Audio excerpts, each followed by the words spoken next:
Is it possible to conserve resources too much and not flush enough water into the toilet? Yep. Don't make this mistake. So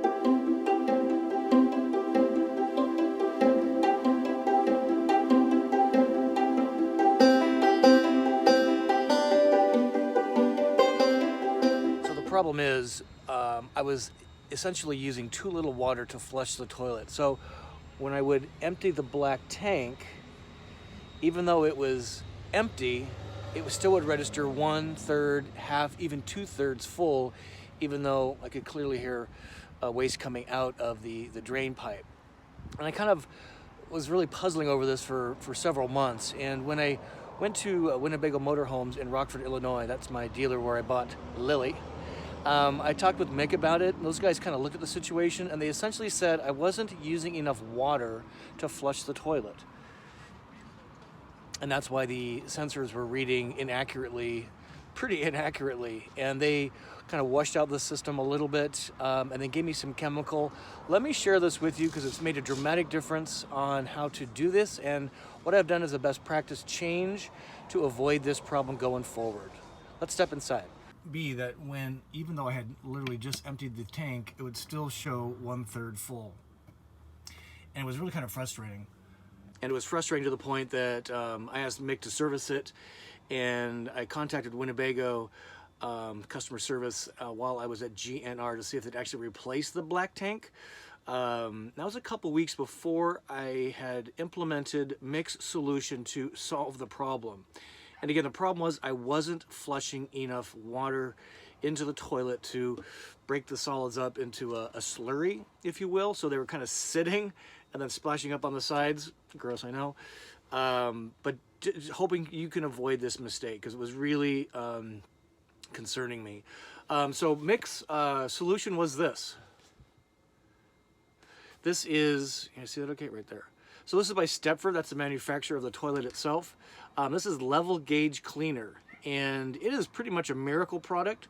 Essentially what we do is we put this in the tank. I'm using about a half bottle.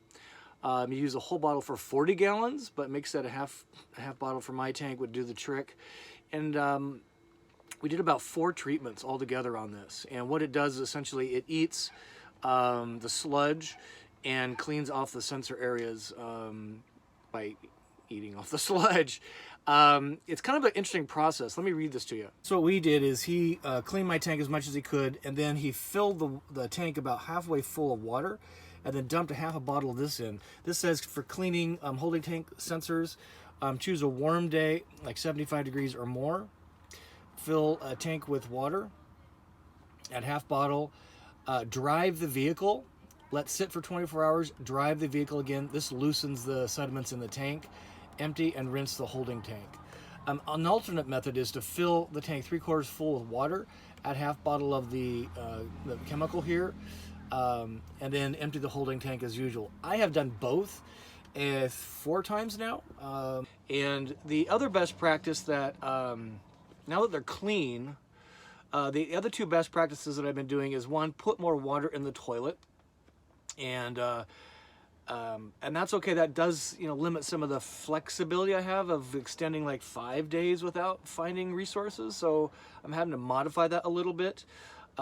Just find a dump station, water, or surrounded by water. Just need to find it, ask for it. So that's best practice change number 1 is put more water in the toilet after using it.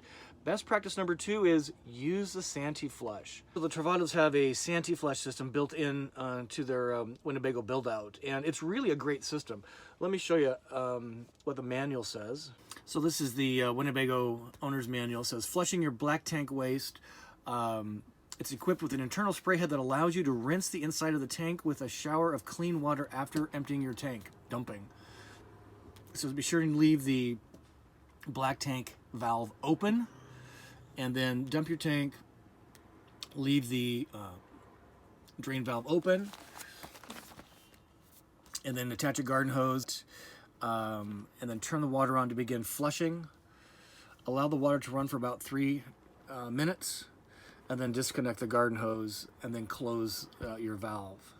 So best practice number 2 is, well 3 I guess, we're up to 3, is I now Santee flush nearly every time, unless I'm dumping at a place where there's not water available, or I'm in a hurry.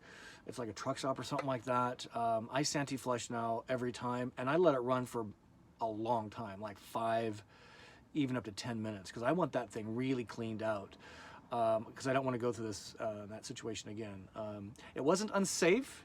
It was just concerning and gross, and I couldn't gauge how full the tank was, which brought worry and concern to my brain, which I'm trying to get rid of that.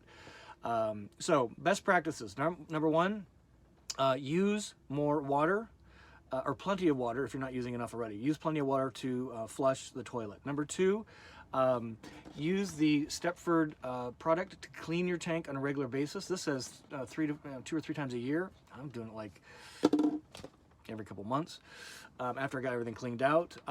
Number three, best practice is use the Santee flush. If your system is equipped to rinse out that tank really well. I'm doing this again every time just to keep that bad boy clean.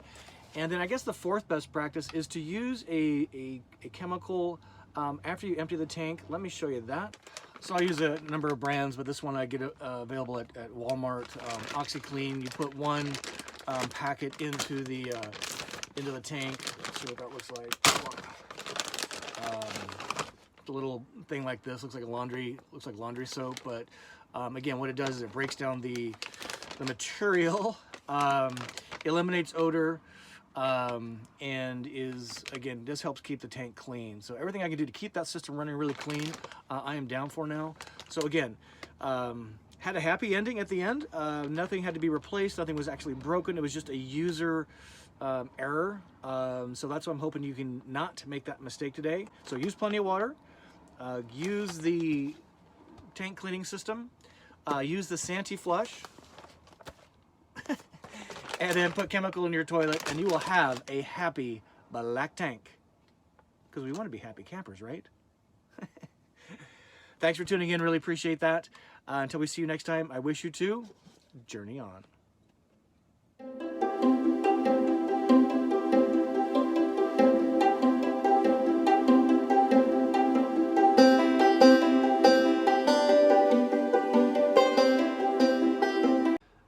So if you got something out of that video, really appreciate you tuning in. My name is Scott. I am your host. I live and work full-time from my 2019 Winnebago Travato 21-foot camper van. This is a lithium-equipped Volta Pure 3 lithium system, so I love that. And we travel, we being you and me, and sometimes Kyle, my partner, we travel around North America, currently in the Pacific Northwest, and we share stories of the places we go, the people we meet, and van life, everything associated with it, parking, black tanks, cooking, etc., along the way as well. If you got anything out of this, please give it a thumb up. I sure appreciate that. That helps others find this channel. Subscribe if you haven't already, and comment. I have a very interactive audience, and I really appreciate that. You can comment below. Every Friday we do Q&A Fridays. You guys ask the questions, I give some answers, and that's how we roll here at Go Small, Live Large. So until we see you again, I wish you to have a good day.